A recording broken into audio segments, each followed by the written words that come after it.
Good evening sixth class. मैं Surendra Kumar education NCERT channel पर आपका हार्दिक स्वागत करता हूं। आज हम chapter 4 the old clock shop जो कि ए पैक्ट विद सन से लिया गया है रीड करेंगे। आइए शुरू करते हैं। इट इज़ क्रिसमस एव and closing time for shops. यह क्रिसमस से पहले की शाम थी और दुकानों का बंद होने का समय था। Ray's old clock shop is still open. Ray's जो कि बूढ़ा व्यक्ति है, उसकी शॉप अभी तक खुली हुई थी। Two shoppers call at this late hour. दो खरीदार इस लेट समय में दुकान पर आ जाते हैं। Christmas eve had arrived. Christmas से पहले की शाम आ चुकी थी। As last minute shopper were going home a thick white sheets of snow lay over Salt Lake City USA. Last minute के ग्राहक भी शॉपिंग करके अपने घर जा रहे थे और एक मोटी बर्फ़ की सफ़ेद परत साल्ट लेक सिटी यूएसए पर जमा हुई थी। Yet the lights were still burning in the old clock shop as Ray its old deaf owner worked on a clock he had sold that day. फिर भी रे, जो कि एक बहरा ओनर था, बूढ़ा था, उसकी दुकान पर लाइट जली हुई थी जो कि एक घड़ी के ऊपर काम कर रहा था जो उस दिन बिक चुकी थी। Having finished his work Ray stood up. अपना काम समाप्त करके रे खड़ा होता है। And was on his way to the back room when a cold rush of air from the front door hit the back of his neck. और पीछे के रूम की साइड से जब वह वापस आ रहा होता है तो एक ठंडी हवा उसकी गर्दन को छूती है जो कि सामने के डोर से आ रही थी। He turn to meet a last minute shopper but his old wise eyes told him that this was not a shopper. वह लास्ट मिनट के अंतिम समय के ग्राहक से मिलने के लिए मुड़ा, परंतु उसकी बूढ़ी और बुद्धिमान आंखें उसको बता रही थी कि वह एक खरीदार नहीं था। ही सा टू मैन। उसने दो आदमियों को देखा। वन इन हिज 20s, एक 20 की उम्र में था। द अदर क्लोजर टू 50, दूसरा 50 के करीब था। The younger man remained at the door. जो यंगर मैन था, छोटा आदमी था, वह दरवाजे पर रुक गया था। The older man approach the counter with no sign of friendliness in his eyes. Friendliness mean होता है मित्रता। जो बड़ा आदमी था वह काउंटर की तरफ अप्रोच करता है और काउंटर के पास आकर खड़ा हो जाता है। उसकी आंखों में कोई मित्रता का भाव नहीं था। Ray was able to hide his growing fear as he slowly pushed a notepad and a pencil across the counter. Ray जो होता है अपने अंदर उत्पन्न हुए भय को दबाने की कोशिश करता है और एक नोटपैड और पेंसिल काउंटर के उस पार बढ़ा देता है।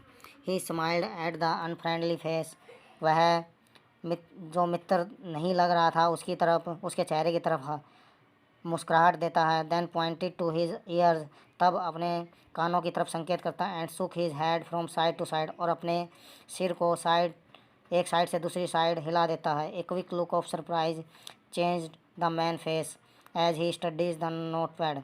और एक क्विक लुक सरप्राइज चेंज, जैसे ही सरप्राइज होकर वह उसके चेहरे की तरफ देखता है तो उस व्यक्ति के हाव भाव चेंज हो जाते हैं और वह नोटपैड पढ़ने लग जाता है। देन टर्न्ड, और वापस मुड़ता है। And said something to his friend, और अपने दोस्त से कुछ कहने लग जाता है। Ray use the chance to look closely at the man, paying attention to the shape of gun and restless hand in the man's right coat pocket. Ray इस चांस का भरपूर फ़ायदा उठाता है और उसकी तरफ ध्यान से देखता है, और जो देखता है कि उसका हाथ राइट कोट वाली जेब में हिल रहा है और बंदूक की शेप जैसी कोई चीज़ स्पष्ट दिखाई दे रही थी। Anger boiled with in him. गुस्सा उसके अंदर भभक रहा था। But it was kept down by an inner voice that sad. परंतु वह उसने अपने अंदर से आवाज़ आई कि शांत रहो। उसके अंदर से आवाज़ आती है कि शांत रहो। He wrote on the notepad. वह नोटपैड पर लिखता है। मे आई हेल्प यू। श्रीमान, मैं क्या आपकी हेल्प कर सकता हूँ? For this time the older man look directly at रे। इस समय जो बड़ा आदमी होता है वह रे की तरफ डायरेक्ट देखता है एंड स्माइल्ड और मुस्कुराता है। A cruel and mocking smile, उसकी मुस्कुराहट थी जो निर्दयी और बनावटी थी। They both understood why he was there, वे दोनों समझ चुके थे कि वह यहाँ पर क्यों था। Why his friend remain at the door, और वह क्यों दरवाजे पर, उसका मित्र क्यों दरवाजे पर खड़ा हो गया था। They looked like the man who were down on their luck, वे ऐसे आदमी थे जो कि अपनी किस्मत से हारे हुए थे। And were now ready to try something, और कुछ ऐसा करने की चाह में थे। They would later be sorry about, और जिसके वे कुछ ऐसा करने की चाहत में थे जिससे बाद में पछता सकें, बाद में सॉरी फील कर सकें। ऐसा होता है भाई, जैसे दो आदमी आते हैं तो रे समझ जाता है, रे समझने में टाइम नहीं लगाता कि ये दोनों किस पर्पज़ से आए हैं। वे दोनों रॉबरी के पर्पज़ से आए थे, क्योंकि रे है जो एक बूढ़ा और बुजुर्ग और अनुभवी व्यक्ति था, जो उनके हाव भाव देखकर समझ चुका था कि ये दोनों व्यक्ति हैं जो ठग हैं या लूट मार के इरादे से आए थे। द क्लॉक टिक्ड ऑन, घड़ी लगातार टिक टिक की आवाज़ कर रही थी।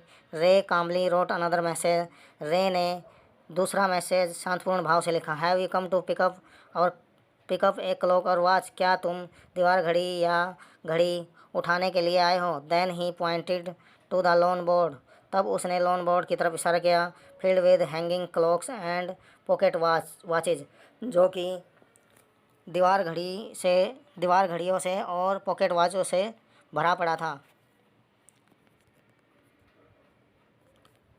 ही was not a pawn broker, वह कोई महाजन या सूदखोर नहीं था। पॉन ब्रोकर मीन होता है भाई महाजन जो ब्याज पर पैसे देता है। But at the same time couldn't से नो, परंतु वह इस समय ना भी नहीं कर सकता था। To the needy people who played their old watches और clocks before him for anything they could get, परंतु वह ऐसे लोगों को ना भी नहीं कर सकता जो ज़रूरत के समय अपनी पुरानी घड़ियाँ या दीवार घड़ी उसके पास लेकर आते थे और उससे मदद की गुहार करते थे। He loan more than he should, वह उनको इतना लोन देता था जिनकी ज़रूर से ज़्यादा लोन देता था। They would be there when the owner wanted them back, और वे तब वापस आते थे जब उनको अपनी चीज़ वापस चाहिए थी। एट द सेम प्राइस, और उतना ही पैसा लेकर ही हैड पेड, उतना ही पैसा लेकर अपनी चीज़ वापस ले लेते थे। विद नो इंटरेस्ट, इस कार्य कोई इंटरेस्ट भी नहीं लेता था। Then the older man seem to feel a little easier, took out his hand from his pocket and quickly looked at the watch on his wrist, तब जो बड़ा आदमी था वह कुछ शांत भाव से महसूस करता है, यानी बहुत सरल स्वभाव का दिखाने की कोशिश करता। टुक आउट हिज हैंड, और अपना हाथ जेब से बाहर निकालता है और अपनी कलाई वाली घड़ी की तरफ देखता है। How much will you give me for this, आप मुझे इसका कितना देंगे। द मैन रोट, और वह व्यक्ति लेटर पैड पर लिख कर बोलता है। रे notice a little same in the grey I looking at him, रे ने नोटिस किया, महसूस किया कि जो उसकी ग्रे आंखें, उनमें थोड़ी बहुत शर्म दिखाई दे रही थी। The watch was nothing special, घड़ी कोई विशेष नहीं थी। And yet had great power, परंतु फिर भी अच्छी तरह चल रही थी। It was something to exchange a way out of a bad situation, यह एक अच्छा समय था जब इस बुरी सिचुएशन से या बुरे वक्त से बाहर निकला जा सकता था। Knowing that great need had brought the man to his shop in the first palace, Ray asked how much do you need for it. Ray यह जान चुका था कि उस आदमी की महान ज़रूरत थी जो कि उस दुकान पर ले आई है, जो कि उसका प्रथम स्थान है। रे ने पूछा, आपको इसके लिए कितनी ज़रूरत है। The reply came back on the notepad, वापस नोटपैड पर लिखकर जवाब आता है। वट एवर इट्स वर्थ, जो भी आपको अच्छा लगे। रे reached into his cash box, रे अपने कैश बॉक्स की तरफ जाता है।